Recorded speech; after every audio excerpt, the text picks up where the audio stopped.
Let the world hear his word.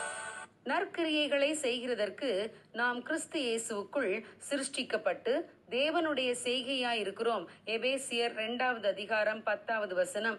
Amy Carmichael அம்மையார் இந்தியாவில் வந்து மக்களுக்கு பல உதவிகளை மனிதாபிமான அடிப்படையிலே செய்தார்.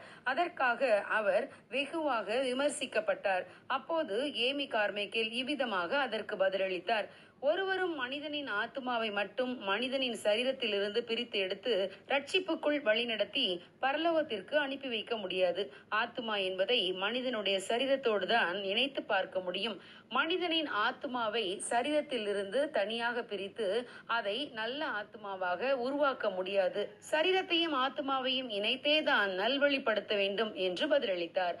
பிரியமானவர்களே, ஆகவேதான் வேதாகமம் முழுவதிலும் நாம் நற்கிரியைகளை செய்ய வேண்டும் என்று தேவன் நமக்கு கட்டளையிட்டிருக்கிறார்.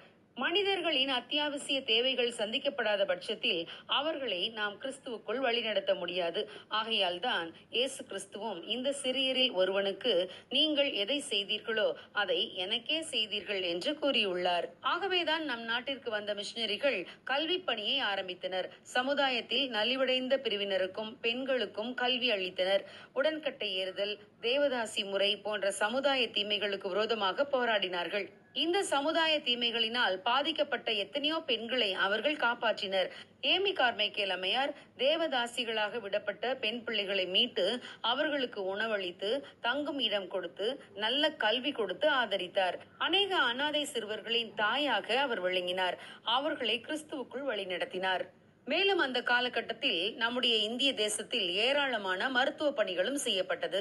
வேதாகமத்திலும் நற்கிரிகளை செய்த ஏராளமான மனிதர்களை குறித்து நாம் வாசிக்க முடியும். தொர்க்காள் எனப்பட்ட ஒரு சீஷியும் ஏராளமான தான தர்மங்களை செய்தாள். விதவைகளுக்கும் ஏழைகளுக்கும் அவள் அங்கிகளையும் வஸ்திரங்களையும் செய்து கொடுத்தாள். கொர்னேலியு என்ற 100க்கு அதிபதியும் தான தர்மங்களை செய்கிறவராக இருந்தார்.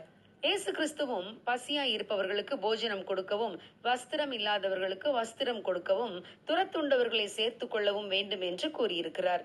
இவைகளை நாம் செய்யும் போது தேவன் மகிமைப்படுவார். அனித்தியமான உலக பொருட்களால் உங்களுக்கு சிநேகிதரை சம்பாதியுங்கள் என்று இயேசு கிறிஸ்து கூறியிருப்பதை போல நம்மை சுற்றி இருக்கும் மக்களுக்கு நற்கிரிகளை செய்வோம். நம்மால் இயன்ற உதவிகளை அவர்களுக்கு செய்யும் போது தேவனுடைய அன்பை அவர்களுக்கு பகிர முடியும். வாழ்வாதாரங்களை இழந்தவர்களுக்கும் நோயினால் பாதிக்கப்பட்டவர்களுக்கும் தேவனுடைய அன்பை அறிவிப்போம். நம்முடைய நன்மைகளை அவர்களோடு பகிர்ந்து கொள்வோம். God bless you. Have a blessed day.